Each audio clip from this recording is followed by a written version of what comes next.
américaine. Non, Regina, oui.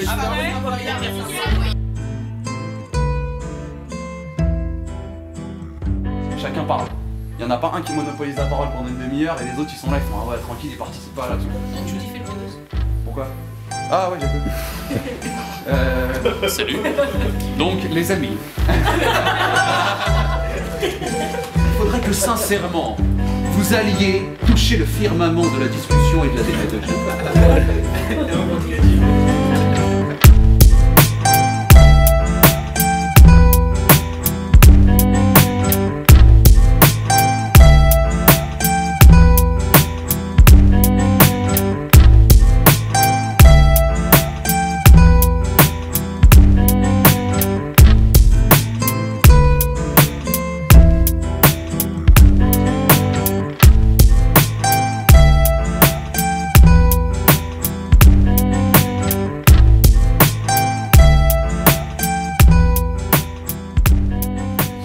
Le théâtre, en fait j'ai commencé depuis tout petit, j'ai commencé en primaire, donc ça m'avait pas mal plu.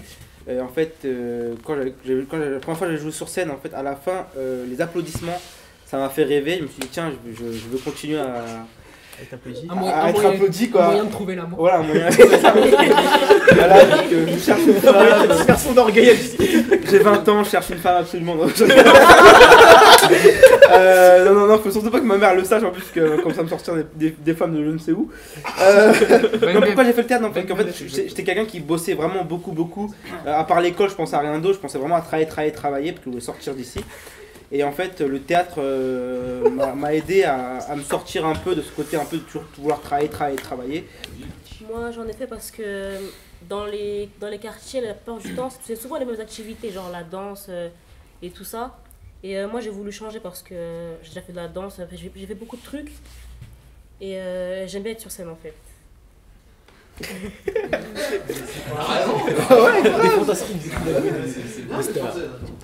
Vas-y, c'est toi. Moi, j'ai fait du théâtre parce que j'aime bien le théâtre et j'aime bien monter sur scène. Et quand je suis sur scène, je sens que le public ils sont intéressés et qu'ils m'écoutent. Alors que des fois, dehors, il y a des gens, ils ne s'écoutent pas, etc. Ton message y passe. Enfin, en s'exprimant, on peut soit s'engager déjà soi-même, donc genre Manon Runard, je m'engage, ou alors je peux m'exprimer aussi en engageant pas seulement moi, mais en engageant tout un mouvement, genre le président de la République, quand il parle, majoritairement, il parle pas en tant que François Hollande, mais il va engager la France dans son discours. Donc moi, pour moi, il y a déjà deux façons de voir le mot engagé. Donc il y a un engagement, ça pourrait être un engagement personnel ou un engagement un peu plus large. Et est-ce que ici, à Aubervilliers, sur ces planches, vous avez l'impression que vous pouvez faire avancer certaines choses? Ouais, moi je pense que le théâtre c'est un bon outil, voire même peut-être le meilleur quand tu es sur scène pour critiquer quelque chose, même surtout dans la société. Parce qu'en général, les humoristes, on les écoute beaucoup. Justement, sinon Dieudonné n'aurait pas été autant controversé, parce que il a quand même rempli ses zéniths, tous. Ça se fait pas comme ça. Donc c'est la preuve que ce soit bon ou mauvais, qu'on écoute beaucoup les humoristes. Et les gens qui font du théâtre en général. Donc oui, la scène, c'est vraiment un bon moyen si on a quelque chose à dire pour s'exprimer. C'est vraiment ce que je pense. C'est-à-dire qu'on fait de l'humour sur nous-mêmes, on fait du stand-up, on rigole bien, on a déjà fait du scène, donc ça c'est intéressant. On n'est jamais allé jusqu'à là en fait, on n'est jamais allé jusqu'à avancer. On s'est jamais donné un engagement politique en montant sur scène. C'est-à-dire qu'on s'est dit qu'on allait venir s'éclater avec des potes, mais on s'est pas dit qu'on allait transmettre un message. Après, si on transmet un message en faisant ça, c'est cool, mais le but premier c'est de s'amuser en faisant du théâtre, quoi. On fait les choses ensemble. Il n'y a pas que, par exemple, Laetitia, il n'y a pas que la présidente qui fait. Nous, on nous laisse faire. On nous laisse avoir des responsabilités et tout. Et peut-être que ceux qui ne bougent pas, c'est ceux à qui on ne leur tend pas la main, en gros. Ouais. Il y a des pays où les jeunes sont plus écoutés qu'en France. Dans les pays du Nord, par exemple, ils sont bien plus écoutés. Du Nord de l'Europe. Et à quoi tu vois ça de ton côté? Comment tu sais ça? À la place qu'ils ont dans les institutions, à la confiance que les institutions leur font pour monter des projets par des jeunes pour des jeunes, ou je devrais peut-être pas dire ça devant une caméra, mais où ils ne rencontrent peut-être pas les difficultés qu'on a avec un mouvement comme le One, qui est un collectif structure de jeunes par des jeunes, où du coup la confiance que peuvent avoir les ministères envers nous n'est pas toujours là. Du coup, il faut toujours la créer, s'institutionnaliser, rentrer dans leur code pour pouvoir monter un certain nombre de projets. Ce qui n'est pas le cas dans certains pays nordiques où les jeunes sont écoutés, pris en compte et ont un pouvoir décisionnel, un pouvoir de monter des projets sans que leur légitimité soit forcément remise en cause à tout va. La problématique à laquelle on va être nous confrontés politique, c'est que dans notre fonctionnement quotidien, la parole du jeune n'est pas forcément entendue parce que pas dans les bons réseaux, les bons canaux comment on pourrait dire, de communication politique qui pourraient remonter jusqu'à nous. C'est-à-dire qu'effectivement, vous prenez les personnes à la retraite, les jeunes actifs, les parents, les mères de famille, pères de famille ou autres, vont pouvoir faire entendre leur voix à travers les conseils d'école, à travers effectivement la démocratie locale au sein des comités de quartier. Enfin, mais tout ça, c'est très loin du fonctionnement du jeune, avec un grand J, hein, et que pour le coup la parole du jeune aujourd'hui qui va s'exprimer peut-être à travers les réseaux sociaux, qui de son côté va monter son association ou son petit groupe, va fonctionner sur lui-même, ces choses-là ne sont pas rattachées au réseau de communication habituel et donc du coup n'est pas forcément entendu par le politique aujourd'hui. De façon générale. Les jeunes aujourd'hui, ils lisent plus les médias ou ils sont plus sur les réseaux sociaux? Réseaux sociaux. C'est comme ça que le média le plus important, c'est les réseaux sociaux aujourd'hui. Ça passe par ça. Il n'y a plus personne, il y a plus beaucoup de jeunes qui regardent les infos. Hein. C'est fini ça. La plupart des trucs on apprend sur les réseaux sociaux, faut pas mentir. Et à quel moment vous savez que ce qui est dit dans les réseaux sociaux c'est vrai, pas vrai? Vous arrivez à faire le tri entre tout ça? Après moi, je regarde sur les réseaux sociaux et après je regarde si dans les médias ils en parlent et c'est comme ça que je vois. Donc si les médias ils en parlent, on va dire que ça valide ce qui a été dit dans les réseaux sociaux. Moi c'est comme ça que je marche, après je sais pas si tout le monde fait comme ça. Ouais. Donc c'est quand même que les médias ils sont importants quand même, au final. Mais c'est plus le premier truc qu'on va aller voir. Il y a le ministre qui est venu, il y a les médias qui s'intéressent à nous, il y a la vidéo d'Arte là avec plus de 68 000 vues, on reçoit plein de messages et tout sur Facebook. Qu'est-ce qu'on peut faire pour qu'on soit encore plus entendu qu'on ne l'est déjà? Parce que ok les gens visionnent des vidéos, ok le ministre il nous a entendus, mais on ne sait pas si vraiment il y aura des actions. On ne sait pas s'il va nous donner plus de moyens. On ne sait pas s'il va nous prendre encore plus au sérieux qu'il ne le prend déjà. Mais qu'est-ce qu'on peut faire d'autre? Youssou, tu te rappelles quand le ministre il est venu? Tu lui as posé une question. Pourquoi pour toi c'était important à ce moment-là de l'interpeller, de lui parler, de lui dire ce que tu avais envie de lui dire? Pourquoi tu as pris la parole à ce moment-là pour lui exprimer ce que tu avais envie de parce que je savais qu'il n'y allait pas avoir d'autres moments, c'est pas tout le temps qu'on peut se faire écouter par le ministre.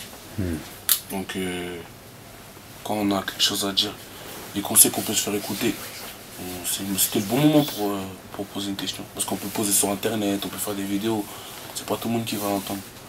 Alors que quand j'ai posé cette question-là, il y a plusieurs radios, tout ça, qu'ils ont entendu. Donc ça veut dire le message il a tourné. Et tu as confiance en ce que va faire le ministre de ce que tu as dit? C'est-à-dire, est-ce que tu crois qu'il va vraiment le prendre en considération ou pas? Franchement, ça je sais pas du tout. Tu sais pas. Peut-être qu'il va le prendre. Tu l'espères un peu quand même ou pas? Là j'espère qu'il va le prendre, sinon je l'aurais pas dit, j'espère qu'il va le prendre quand même. Caner est sorti catastrophé d'une rencontre avec des jeunes de Zonzon 93. Le 21 janvier à Villepinte, cette association du 9-3, alors il y a marqué 9-3, pas 93, 9-3 entre guillemets, s'est occupée de la prévention de la délinquance et de l'insertion des jeunes mineurs issus des quartiers populaires par le biais de diverses activités artistiques, culturelles ou sportives. Et elle est parrainée par le comédien Sami Nasri. On ouvre les guillemets. Une seule chose a été très satisfaisante, c'est l'accueil des jeunes, a-t-il raconté au cours du séminaire des ministres le 22 janvier.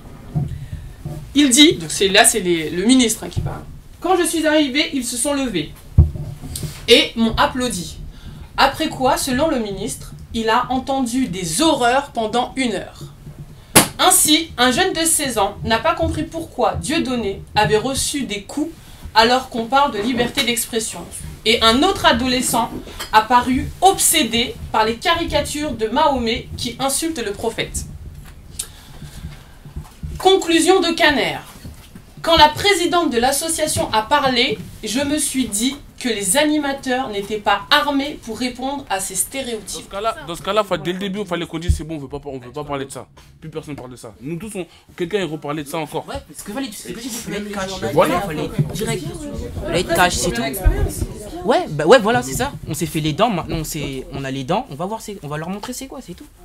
Alors comment tu veux leur montrer toi? Comment tu leur montres? La prochaine fois qu'ils vont venir, on va leur montrer, on va leur dire ouais, on a déjà eu une expérience avec les autres politiques, maintenant on veut parler de ça, on veut pas se faire avoir encore, mettre un espèce d'article bidon, ils racontent n'importe quoi sur nous, on va leur dire on veut ça, et puis c'est tout. Après s'ils sont pas contents, bah ils sont venus en voiture, ils repartent chez eux, c'est tout.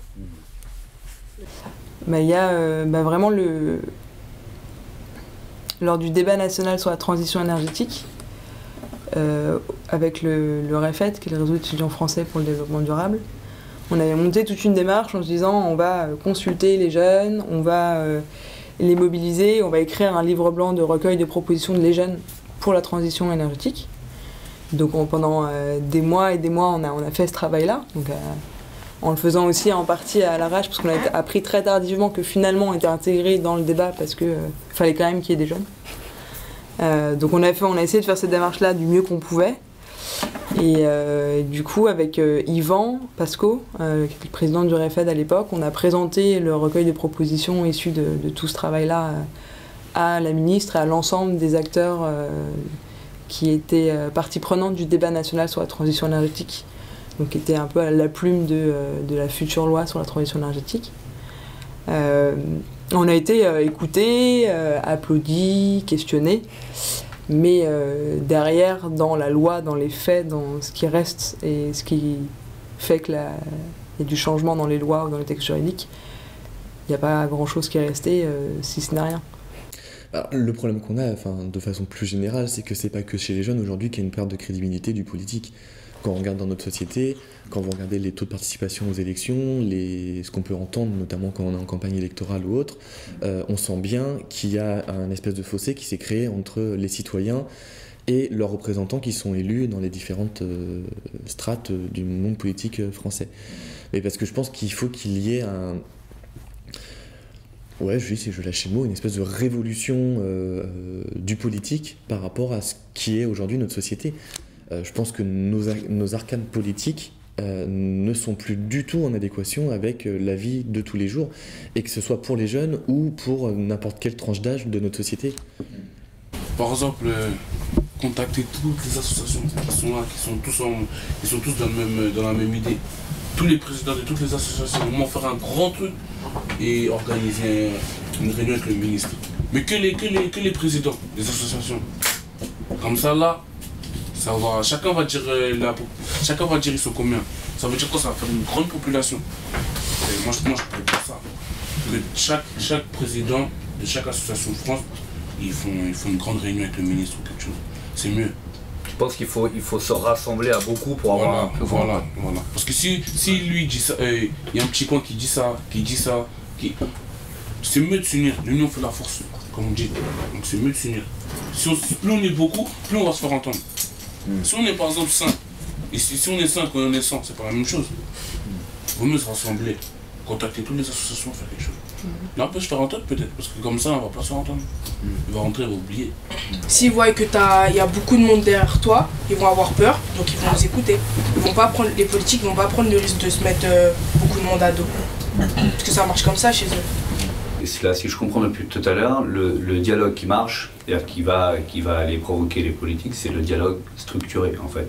C'est le fait de construire quelque chose, d'avoir des preuves, d'être nombreux. On n'envoie pas une lettre comme ça un peu. Ou la révolution, hein. Ça a fait ses preuves aussi. Non mais c'est vrai, c'est ce qui marche le mieux au final. Enfin, non. Je sais pas. C'est une connerie. Non mais parce que on va croire que je suis un peu révolutionnaire aussi. Mais... non mais c'est vrai, les moments où ça a le plus changé, c'est quand même les moments où il y a eu des grosses révoltes désordonnées, non coordonnées, où ça partait dans tous les sens, où quelques figures ont récupéré pour structurer en effet la parole, mais en vrai le mouvement était fort parce que désorganisé au final. Ça fait bouger. Le truc, c'est est-ce que c'est quelque chose de durable et de pérenne, ce qui bouge après?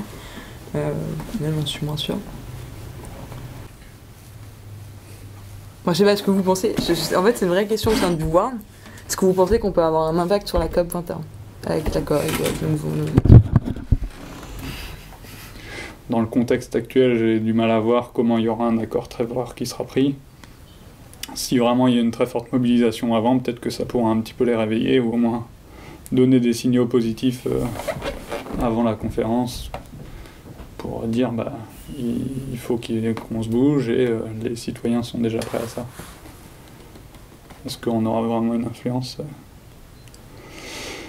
C'est un pari, mais justement après l'idée c'est de ne pas faire le pari que sur la finalité de la COP21, mais justement de mobiliser les jeunes, et puis au-delà les autres mouvements hors WARN aussi mobiliser toute la société civile, pour que le résultat soit pas seulement celui de l'accord qui sera pris au niveau des négociations, mais aussi tous les gens qui seront prêts à s'enclencher dans ce mouvement, qui auront profité de l'opportunité de la COP21 pour s'intéresser à ces sujets, à engager des nouvelles actions dans leur quotidien, etc.